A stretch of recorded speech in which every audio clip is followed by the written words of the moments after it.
बिस्मिल्लाहिर्रहमानिर्रहीम। लाखों करोड़ों दुरूदो सलाम मोहम्मद मुस्तफ़ा सल्लल्लाहु अलैहि वसल्लम और आले मोहम्मद पर। मैं हूं उमर दराज गोंदल। इस वक्त कसरें पूरी की जा रही हैं और सच्ची बात तो यह है, नवाज शरीफ पाकिस्तान के सिस्टम को इस वक्त उठक बैठक करवा रहे हैं। नवाज शरीफ कहते हैं सिस्टम को उठ जाओ, वो उठ जाता है। कहते हैं बैठ जाओ, वो बैठ जाता है। कहते हैं लेट जाओ, वो लेट जाता है। इस वक्त पूरा सिस्टम शरीफ खानदान के एक इशारे का मुंतजिर है। इमरान खान की दरखास्तें दायर होती हैं और दायर होने के बाद पता नहीं कब वो समाअत के लिए मुकर्रर होती है। सुप्रीम कोर्ट में देख ले, 2 हफ्तों से कम समाअत नहीं हो सकी। अगली बात देख लीजिए, समाअत अगर हो भी जाए फैसला महफूज हो जाता है। जिस मकसद के लिए किया होता है उस मकसद को लेके वो चीजें हो जाती हैं। लेकिन नवाज शरीफ के क्या कहने। 21 तारीख को पाकिस्तान आने से पहले इस्लामाबाद हाई कोर्ट ने कलम तोड़ इंसाफ दिया और ऐसा इंसाफ दिया कि फैसले में लिख दिया कि जो नवाज शरीफ को इंसाफ मिला यह आइंदा किसी को नहीं दिया जाएगा। क्यों भाई, नवाज शरीफ को क्यों? लाडला है जी सिस्टम का, लाडला प्लस है, छतरी के तले है और उस छतरी के नीचे सत्ते खैरा। अब अगली खबर सुन लीजिए। 21 अक्टूबर को नवाज शरीफ वापस आए हैं तो जाहिर है उनकी न गिरफ्तारी हुई है, न वो जेल गए हैं, बल्कि भरपूर सरकारी प्रोटोकॉल के साथ वो घूम रहे हैं हर जगह के ऊपर। अब जाहिर है छोटे छोटे मसले हैं, अल अजीजिया, एवन फील्ड, इस किस्म के। अब ये मसले भी हल करने हैं क्योंकि ख्वाहिश है, और ख्वाहिश ये है कि मुझे इलेक्शन से पहले क्लीन चिट दी जाए और इमरान खान को सजा देके डिस्क्वालीफाई किया जाए। बिल्कुल ठीक है। अब पहले मरहले के अंदर बड़ी खबर यह है कि एक तो मुझे नहीं लगता जज सामिर फारूक साहब को इस तरह की चीजें करने की क्या जरूरत है। उनको चाहिए नवाज शरीफ को और शरीफ खानदान को उनके लिए वहां पे बोर्ड लगा दिया जाए कि उनके लिए इंसाफ में कोई रुकावट, ताखीर, देर या इस किस्म की चीज नहीं है। अब खबर सुन लीजिए कि वो इस्लामाबाद हाई कोर्ट जहां पे इमरान खान देख रहे होते हैं, दरखास्तें फिर दे रहे होते हैं, जल्दी समाअत फिर फैसला। अब इस्लामाबाद हाई कोर्ट ने एवन फील्ड रेफरेंस और अल अजीजिया रेफरेंसेस की जो खिलाफ अपीलें हैं वो 21 नवंबर को समाअत के लिए मुकर्रर कर दी। अब आपने याद रखना है 21 अक्टूबर को नवाज शरीफ वापस आए हैं, सही 1 महीने के बाद 21 नवंबर को समाअत के लिए मुकर्रर कर दिया गया। अब कोर्ट रिपोर्टर्स क्या बता रहे हैं? कोर्ट रिपोर्टर्स ये बता रहे हैं कि गालिब इम्कान यह है, अब अगर जज साहब अपना भरम रखने के लिए, अदालत का भरम रखने के लिए कोई 21 से 22 ले जाएं तो वो अलग बात है। 21 नवंबर को गालिब इम्कान है, ये नोट कर लें, कि नवाज शरीफ को इन रेफरेंसेस से बरी कर दिया जाएगा। कैसे बरी किया जाएगा? अगर नैब ये कहे कि हम ये अपीलों की पैरवी नहीं करना चाहते और रेफरेंसेस गलत दायर हुए थे, जज साहब क्या कर लेंगे? उसी तरह से जैसे पहले उन्होंने कहा आप हमें दें और नैब ने कहा तो नैब की बुनियाद के ऊपर उन्होंने कर दिया सॉरी। उसी तरह से 21 नवंबर को सिस्टम नवाज शरीफ को क्लीन चिट देगा और उसके बाद नवाज शरीफ और उनका खानदान बाहर निकलेगा और जैसे वो पहले कहते हैं कि जनाब एक पाई एक धेले की 2 नंबरी नहीं की।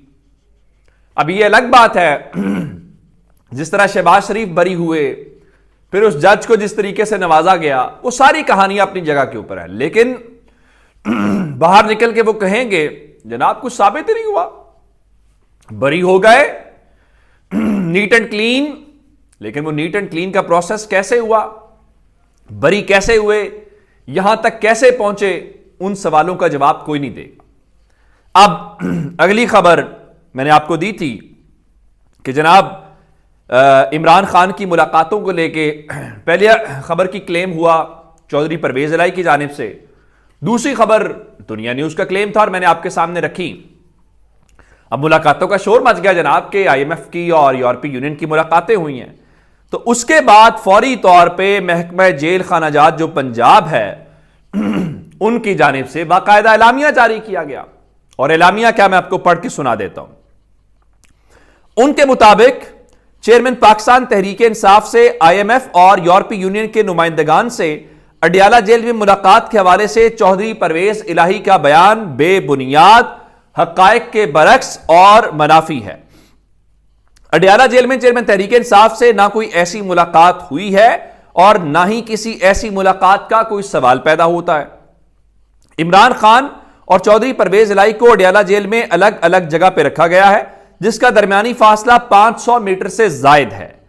इमरान खान से चौधरी परवेज इलाही की भी अडियाला जेल में ना कभी मुलाकात हुई है और ना कोई राब्ता। चेयरमैन पाकिस्तान तहरीक इंसाफ से उनकी फैमिली और वुकला के अलावा किसी की भी मुलाकात नहीं हुई। फैमिली और वुकला से मुलाकातों का बाकायदा रिकॉर्ड मुरतब किया जाता है। अडियाला जेल की सिक्योरिटी के लिए 300 से ज्यादा CCTV कैमरों के जरिए IG जेल खाना जात पंजाब के दफ्तर के कंट्रोल रूम में हमा वक्त निगरानी की जाती है। बिल्कुल ऐसा ही होगा। अब जरा जाएं ख्वाजा आसिफ, ख्वाजा साद रफीक के इंटरव्यूज के ऊपर, जहां वो कहते हैं कि हमें जेल में ये ऑफर आती थी, वो कहते थे, फलां कहता था मुझे वजीर आजम शाहिद खान अब्बासी। आखिर वो जो मुलाकातें होती थी वो रिकॉर्ड के ऊपर है। बहुत कुछ ऐसा होता है जो जाहिरी तौर पे, ये तो जाहिर है ऑफिशियल बेचारों की मजबूरी, उनको कहा गया होगा, उन्होंने एलामिया जारी कर दिया। बहुत कुछ ऐसा क्या होता है जो रिकॉर्ड के ऊपर होता है? नहीं जनाब, रिकॉर्ड के ऊपर नहीं होता, लेकिन वो होता है। पाकिस्तान में कहा जाता है जिसकी सरकारी तौर पे तरदीद आ जाए उसको ज्यादा बात को खंगालना चाहिए कि कुछ तो है उसके अंदर। और फिर इमरान खान का मामला है, तो अगर सरकारी सतह के ऊपर यह शोर मच गया कि मुलाकातें नहीं हुई, हम नहीं कह रहे जनाब मुलाकातें हुई हैं, नहीं हुई होंगी, लेकिन हमने चौधरी परवेज ने क्लेम किया कि मुलाकातें हुई हैं, हमने आपके सामने रखा। महकमा जेल खाना जात का मौकिफ हमने आपके सामने रखा, ताकि आपको दोनों तरफ की चीजें पता होनी चाहिए, फैसला आप करें, आपको हकायक का इल्म मुकम्मल होना चाहिए। अब कल का सरप्राइज सुन लीजिए। कल जुमे का दिन है और कल मुमकिना तौर पे गालिब इम्कान यह है कि कल बुशरा बीबी को गिरफ्तार किया जा सकता है। और वो जो कहते हैं इमरान खान को लेके, कल उस चीज का एक संगे मेल होगा। देखिए, किसी भी शख्स की फैमिली को, उसके घर वालों को गिरफ्तार क्यों किया जाता है?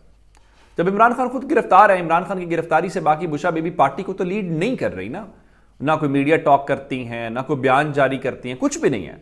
हाँ, अलीमा खान गुफ्तगू करती हैं। अलीमा खान ने तो आज भी कहा कि उनको पैगाम मिला कि आप बहुत ज़्यादा बोलती हैं तो आपको भी गिरफ्तार कर लिया जाएगा। उनका कर लें गिरफ्तार। तो कल के दिन के हवाले से बताया गया कि बुशरा बीबी के हवाले से कल का दिन अहम हो सकता है और काफ़ी ज़्यादा इम्कान है कि उनकी कल गिरफ्तारी कर ली जाएगी। और ये गिरफ्तारी उसी जो अलकादिर ट्रस्ट है उसके अंदर, चूंकि उनको 11 सवालात दिए गए थे आखिरी पेशी के ऊपर, आज भी उनको बुलाया गया था, वो पेश नहीं हुई। और उसके बाद ये सारा मामला है। इमरान खान भी गिरफ्तार हो गए, उनकी अहलिया भी गिरफ्तार हो जाएंगी, लेकिन सिस्टम मलिक रियाज को गिरफ्तार नहीं करेगा जो बेनिफिशरी है। इससे आप इंसाफ का और इस पूरे प्रोसेस का अंदाजा लगा सकते हैं। अगर होता सबसे पहले मलिक रियाज को गिरफ्तार, अगर ये फेयर प्रोसेस होता या कम से कम हमें नजर आता, ये अकाउंटेबिलिटी नहीं है। पाकिस्तान दिहाइयों से ये वाली अकाउंटेबिलिटी देख रहा है और इस अकाउंटेबिलिटी की वजह से ही पाकिस्तान का भट्टा और हमारा भट्टा बैठ गया। अब इस किस्म की चीज़ों का मकसद क्या है? पॉलिटिकल इंजीनियरिंग, सियासतदानों पे प्रेशर डालना, एक पार्टी को तोड़ना, दूसरी के लिए सहूलत पैदा करना, और ये भी कैसी कोशिश है। तो चलिए, लेकिन अब कल देखते हैं जनाब कि कल किस सूरत ये ऊंट किस कर पर बैठता है। लेकिन ये अब तक की अपडेट्स थी जो आप तक पहुंचाई हैं। अपना बहुत सा ख्याल रखिएगा। खुदा हाफिज।